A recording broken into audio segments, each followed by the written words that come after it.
How's it going, trainers? And welcome to this Scarlet and Violet tip video. Today we'll be discussing how you can get a second Koraidon and Miraidon that you'll be able to trade. So without further ado, let's get into it.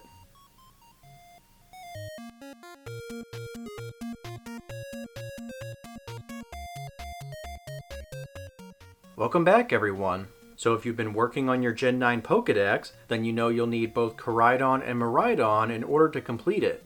However, when you try to trade your rideable legendary lizard, this is what happens.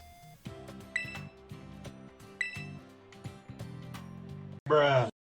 Yeah, you're not going to be able to get it that way. So this begs the question, how do you register these Pokemon if they can't be traded? Well, what if I told you there's actually a second Koraidon and Miraidon you can catch that isn't trade locked? Also, fair warning, there's going to be spoilers ahead, so if you haven't completed the main story yet, I suggest saving this video for later. So starting things off, you'll need to have completed the first 3 storylines the game sets out for you. This includes the Path of Legends with Arven, Victory Row with Nemona, and Starfall Street with Clive. Once you've finished all 3 storylines, you'll unlock a 4th story which involves heading to Area 0 to find the professor from your game. It's also here that you find a second box legendary depending on which game you own. If you have Pokemon Scarlet, you'll find a second Koraidon, and if you have Pokemon Violet, you'll find another Miraidon. Now as it turns out, this second legendary came to Paldea shortly after yours did. They ended up having a territorial battle, with the second one being victorious. And that's why when you encounter it at the lab entrance,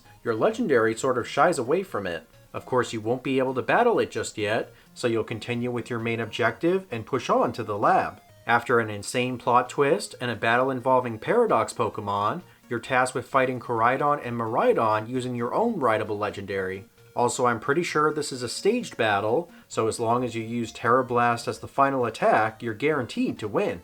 Now after completing this battle, you won't be able to catch it right away, but after seeing the credits and the cutscene in the director's office, will you be able to catch this legendary doppelganger. To find it again, you're going to want to head back to Area 0 and head to the deepest part where the lab is located. However, instead of going to the lab, you're going to look for this rock path right here.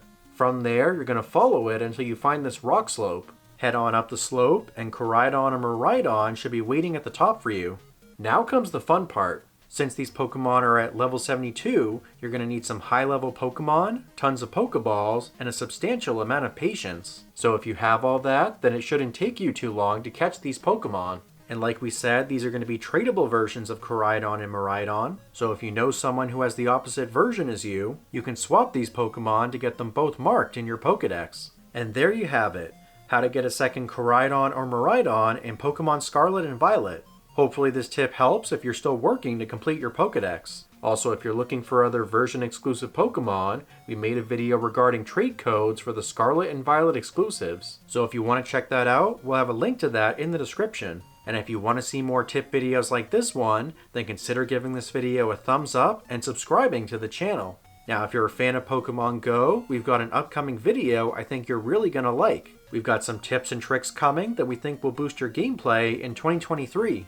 So if that's something that interests you, then you'll definitely want to subscribe and turn on notifications so you don't miss that upload. So until then, thank you all so much for watching. I hope you have a great day, and I'll see you all in the next video. Take care.